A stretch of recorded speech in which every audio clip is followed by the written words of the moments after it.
Senate Majority Leader Mitch McConnell said Tuesday that he's scheduling a procedural vote on a GOP COVID-19 relief bill next week, saying aid to hard-hit businesses shouldn't be held up by gridlock involving other aid proposals.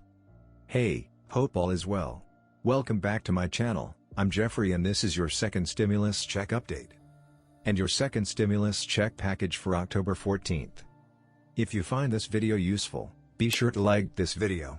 It really helps with the YouTube algorithm and gets this video out in front of more people. Also, if you don't mind subscribing to the channel. Let's get this channel to 15,000. Let's get back to the video. The Kentucky Republican says the first item of Senate business when the chamber returns next Monday will be a procedural vote on a scaled-back aid bill. Democrats filibustered a GOP-drafted aid bill last month and recent talks on a larger deal between Treasury Secretary Steven Mnuchin and House Speaker Nancy Pelosi fell apart this past weekend, probably for good. Democrats have spent months blocking policies they do not even oppose. They say anything short of their multi-trillion-dollar wish list, jammed with non-COVID-related demands, is piecemeal and not worth doing.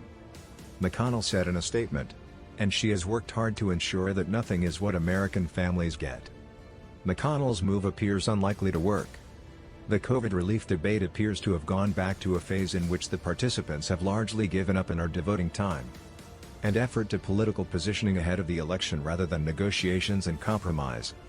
President Donald Trump continues to agitate for stimulus, saying that Capitol Hill Republicans should go big rather than the limited approach they've been advocating. Opinion polls show that additional coronavirus relief is a higher priority for most voters than quickly approving Trump's nomination of appeals court judge Amy Coney Barrett to the Supreme Court, while many Republicans take a skeptical view of the need for more virus relief, like special unemployment benefits or direct payments to most taxpayers. Some GOP senators in difficult re-election races are eager for more aid. Yet, talks of a relief package for the American people are at an impasse. Under Senate rules, McConnell can call for a re-vote on the September legislation, which was filibustered by Democrats as insufficient. It also doesn't satisfy Trump, in part because it did not provide for another round of $1,200 direct payments that would go out under his name. McConnell could also modify the earlier GOP bill. For her part, Pelosi issued a statement again criticizing Trump for caring chiefly about the direct payments. A fly on the wall or wherever else it might land in the Oval Office tells me that the president only wants his name on a check to go out before Election Day and for the market to go up. Pelosi said in a letter to her colleagues.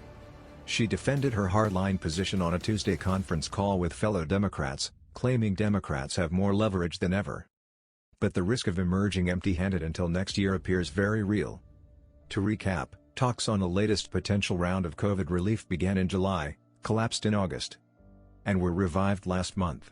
Last week alone saw Trump cause the talks to collapse on Tuesday, only to revive them heading into the weekend.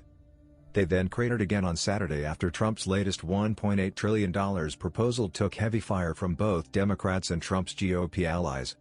So far both parties are at an impasse on COVID relief. What do you guys make of the Senate Republicans pushing forth with the nomination?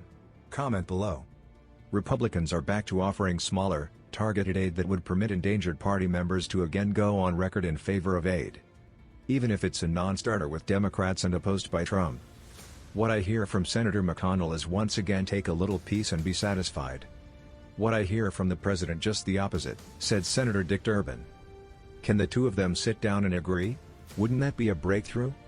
Some Democrats are convinced that Joe Biden is poised to reclaim the White House, and have been pressuring Pelosi to strike a less ambitious deal that would deliver aid now, rather than letting the economy to continue to struggle without help until next year. Pelosi's response was to gather statements from a host of committee chairmen criticizing the administration's latest offer. If Congress doesn't act, the next president will inherit a real mess, said Harvard economist Jason Furman, a former top advisor to President Barack Obama. If the Mnuchin offer could be passed by the Senate, which is a huge if, that would be a lot better than waiting to get even more in January. What do you make of this mess? Let me know down below. Don't forget to smash that like button.